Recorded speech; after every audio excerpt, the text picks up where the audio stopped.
ಎಲ್ಲ ಬಿಸಾಕ್ಬಿಟ್ಟು ಹೊಟ್ಟೋಗೋಣ ಅನಿಸೋದು. ಏನಕ್ಕೆ ಬೇಕು? ಯಾರ್ಯಾರಿಗೋಸ್ಕರನೋ ಹೋಗಿ. ಇವಾಗ ನಾವು ಹೇಳೋದು ನಮಗೂ ಒಂದು ಅಪ್ಬ್ರಿಂಗಿಂಗ್ ಅನ್ನೋದಿರುತ್ತೆ. ಆ್ಯಂಡ್ ಅದಲ್ಲದೆ ನಮಗೂ ಬುದ್ಧಿ ದೇವರು ಕೊಟ್ಟಿರ್ತಾನೆ, ಅದನ್ನು ಉಪಯೋಗಿಸ್ತೀವಿ. ಸಾಮಾನ್ಯ ಇಂಡಸ್ಟ್ರಿಗೆ ಬಂದಾಗ ನನ್ನ ಥಿಂಕಿಂಗ್ ಅನ್ನೋದನ್ನು ಸ್ವಲ್ಪ ಪಕ್ಕಕ್ಕೆ ಇಡ್ತೀವಿ. ಯಾಕೆಂದರೆ ಅವ್ರಿಗೇನು ಹೇಳ್ತಾರೋ ಅದನ್ನು ನಾವು ಗ್ರಹಿಸಬೇಕು. ಅವ್ರಿಗೆ ಯಾವ ಥರ ಹಾಡು ನಾವು ಹಾಡಬೇಕು ಅಂತಿತ್ತು.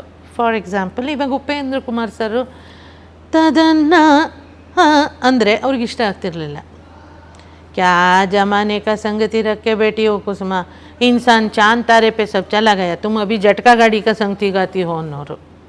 ಸೊ ಅವರು ತಾನನ ಅಂದರೆ ನಾನು ತಾನನೇ ಹಾಡಬೇಕು. ತಾನನ ಮಾಡಿದ್ರೆ ಆಗಲ್ಲ.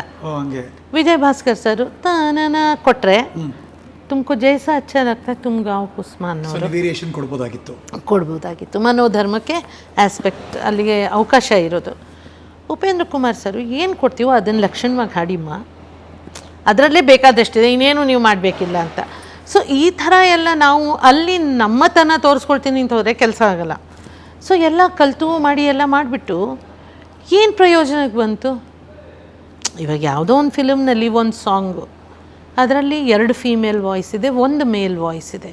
ಅದರಲ್ಲಿ 2ನೇ ಫೀಮೇಲ್ ವಾಯ್ಸಿಗೆ ಎಲ್ಲೋ 2 ಲೈನ್ ಇದೆ, ಯಾವುದೋ ಒಂದು ಸೆಕೆಂಡ್ ಚರಣದ ಕೊನೆ 2 ಲೈನು. ಅದನ್ನಾದರೂ ಉಳಿಸ್ಕೊಳಕ್ಕಾಗಲ್ವಾ? ಅದು ಎಲ್ಲ ಬರೋದು ತಲೆಗೆ.